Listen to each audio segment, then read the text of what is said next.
Case, mga Senator Ping Lacson. Senator, good to see you again. Magandang gabi po sa inyo.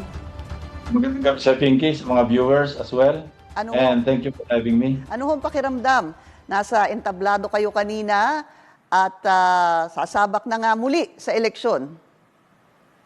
Well, nabawasan na yung anxiety, kasi for a long while, medyo nag-iisip talaga ako kung tatakbo o hindi. Now, it's finally over. The modeling is over, and so here I am.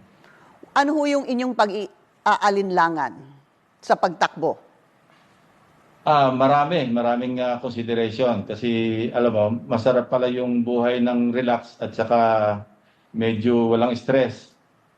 That's one, But then, pagka naisip ko naman, lalo ngayon, budget season, medyo namimiss ko yung burning the midnight oils with my staff, so to speak, At saka yung action sa Senado, lalo na yung pagbabalangkas ng budget tulad ng nasabi ko na una. Opo, hindi naman po yung aksyon sa Senado na magpang-abot si Zubiri at si Cayetano. Hindi naman. Alam mo, normal din yun. Paminsan-minsan may nangyayaring ganyan. Pagka yung emotions run high, pero hanggang hindi umabot sa fisticuffs, okay lang. We're better off than, say, Taiwan and other countries, other parliaments. But when you were senator, sir, did something like that happen? I was trying to recall kasi kung merong similar incident in the past. Yeah, between Dick Gordon and Sonny Trillanes, between Nick Zubiri and Sonny Trillanes, and a few others. Okay. Senator Ping, bakit po sa administration ticket kayo sumama? Maliban syempre doon sa NPC, ay nakipag-alyansa dito sa administration? Well, first, I think it was May or June, this year. Yung isang good friend and supporter ni President Marcos relayed to us, to me and kay Tito Sen, an invitation na kung sakaling tatakbo uli kami sa Senate, kung pwedeng doon na kami tumikit sa administration. And we were struck by the magnanimity and humility of the President to go out of his way to ask his friend to talk to us at mag-imbita na sumama sa slate. Second, nakita ko rin yung, kasi pag nasa outside ka, looking in, parang medyo mas mahirap tumulong mag-fix ng problems. And our country is right now facing numerous problems. And I think I can help fix some problems in a manner I know too well, or quite well. Yung magiging vanguard or guardian ng public funds. Ng budget, ng pera po, ng taong bayan. Correct. So, palagay niyo po, maliban doon, ano pa ang inyong tututukan? Siyempre, yun naman talaga yung lagi kong tinututukan for the longest time, yung 18 years ko sa Senado. And even before that, nung nasa PNP ako, yung pagre-reforma ng sistema, hindi yung polisiya kundi yung actual, yung implementation na I think for the longest time maraming dapat talagang tutukan at bantayan. Senator, siguro nung sa nakalipas na mga hearing, especially dito po kay Alice Guo o Guo Waping alias Alice Guo, marami rin ho kayong sinasabi. Balikan po natin yung isa. So many millions of pesos ho ba? Nakalimutan ko na, was it magkano ho ba sabi nyo? Para lang mawala yung kanyang problema. Marami ho kayong alam eh. No, kasi may mga nagbibigay din ng information at ito'y nanggaling sa isang Chinese trader Filipino-Chinese trader actually, na naikwento niya at pinakitaan kami pa ng, hindi lang naman ako nag-iisa nung nabanggit niya yon, na sinabi niyang nagkaroon sila ng private meeting ni Guo Huaping, o Alice Guo. At yun nga, inoffer sa kanya kung pwede matulungan kasi knowing na meron yata siyang connection sa inner circle, yung within the circle ng First Family. So, inoffer sa kanya yon. Nung na-interview ko, kasi ako sa kabilang station, napag-usapan din namin yan at nabanggit ko. At yun nga, kung pwedeng marami nakikiusap, pati si Senator Pia, si Senator Risa, Ontiveros, kung pwede raw ma-expound ko sa isang open hearing, public hearing. Sabi ko, kakausapin ko yung aking kaibigan kasi kung sa akin manggagaling, hearsay lang yon kasi wala naman akong personal knowledge. Opo. So, nagkataon wala rito yung yung Filipino-Chinese trader na binabanggit ko nasa abroad. So sabi ko, pagbalik, kakausapin ko kung pwede siyang mag-contribute ng kanyang kaalaman based sa kanyang personal knowledge tungkol sa offer na yun. So sino ho ba talagang nasa sentro nito, sir?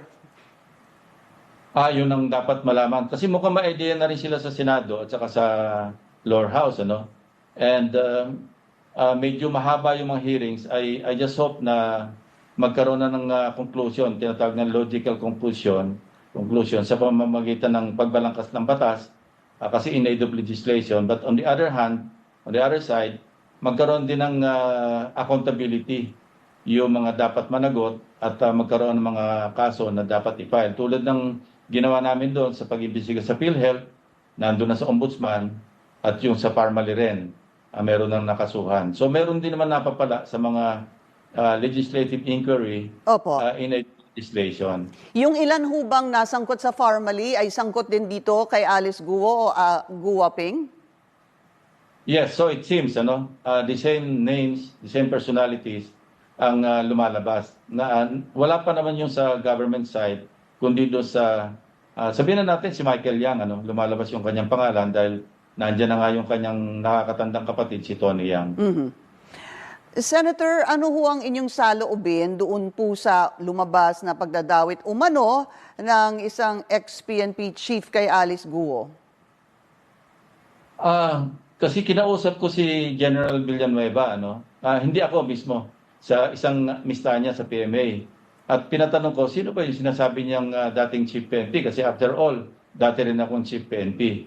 Ang naging feedback, actually hindi niya rin alam. Opo. Kasi talagang, at kinwalify naman niya na talagang rumor lang yung kanyang narinig o chismis lang yung kanyang narinig na merong isang dating chief PNP na hindi naman sinabi, nabanggit kung sino.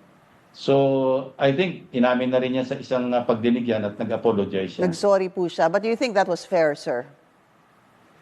I don't think it's fair kasi kung walang basihan ang sasabihin o sinasabi sa isang public hearing, sa isang pagdinig, dapat hindi na lang muna at ito'y pinagbigay na alam na lang muna sa nakakaalam sa intelligence community para mag-validate kung meron mang ganong balita. So would you say that was reckless of General Villanueva to have done that? Well, you can say that, but alam mo, meron naman din siyang reason na siguro para sabihin yon.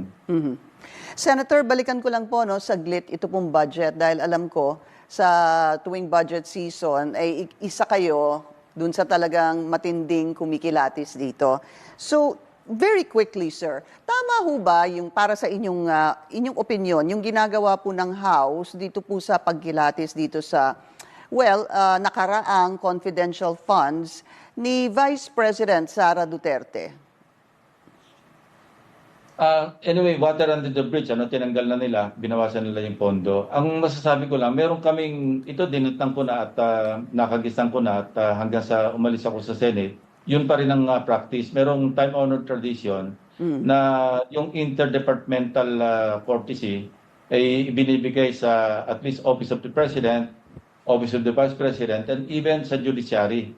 Na pagka merong budget hearing sa committee man o sa plenaryo, hindi na halos tinatanong. But of course, yun, tradisyon yun, na hindi naman pwedeng magpigil din sa ilang miyembro ng House o ng Senate na magtanong kung meron silang gustong i-clarify tungkol sa paggamit. Kasi may oversight din Magsisimula kasi yung budget deliberation sa susunod na taon sa pag-review rin ng paano ginastos yung budget ng nakarang taon o yung pangkasalukuyang taon. So, sorry sir, I wasn't very clear on that. Tama ho ba yung House na tingnan, tanungin at alamin yung pong confidential funds ni Vice President Sara Duterte?